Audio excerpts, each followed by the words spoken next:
वीराभिरूपम्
చాలా అద్భుతమైనటువంటి ముగింపు.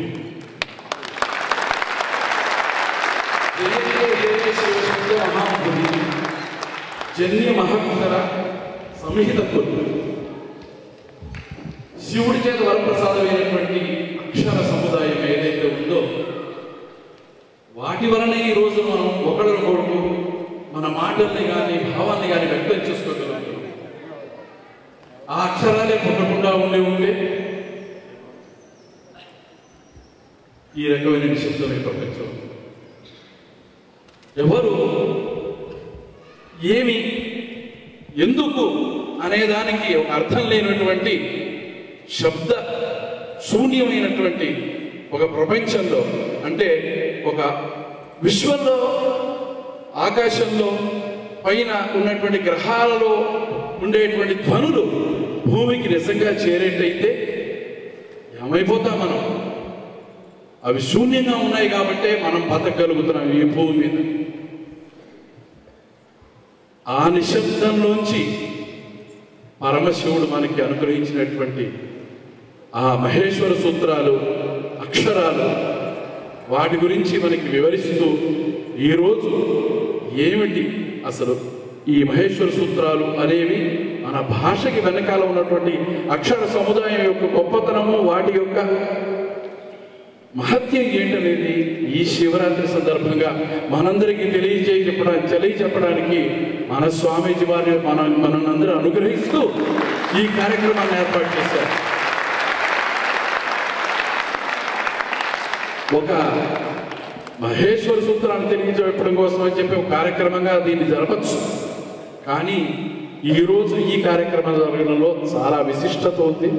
ఈ కార్యక్రమం ఏర్పాటు చేసినందుకు, మనందరినీ ఈ రకంగా విజ్ఞానవంతులు చేసినందుకు స్వామివారికి మరొక్కసారి ధన్యవాదాలు తెలుపుకుంటున్నాం. ఈ ప్రదర్శనలోని కళాకారులందరూ చాలా అద్భుతంగా వారి ప్రతిభను ప్రదర్శించారు. వారికి తర్ఫీదునిచ్చినటువంటి వారి గురువర్యులు నాట్య కళారత్న, ఆంధ్రదేశ ప్రభుత్వం ఇచ్చేటువంటి అత్యుత్తమ నాట్య పురస్కారం ఇది.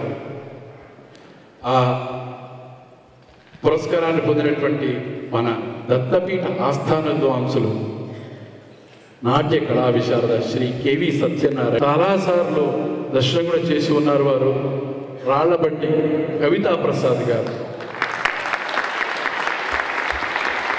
ఈరోజు ఈ కార్యక్రమం చాలా అద్భుతంగా జరిగింది. ఈ సందర్భంగా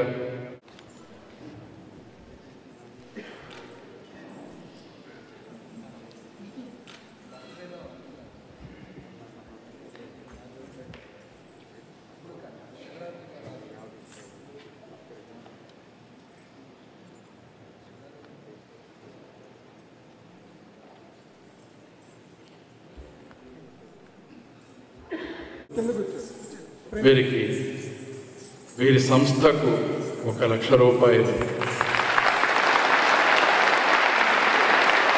ఆశీర్వదిస్తూ ఇస్తున్నారు.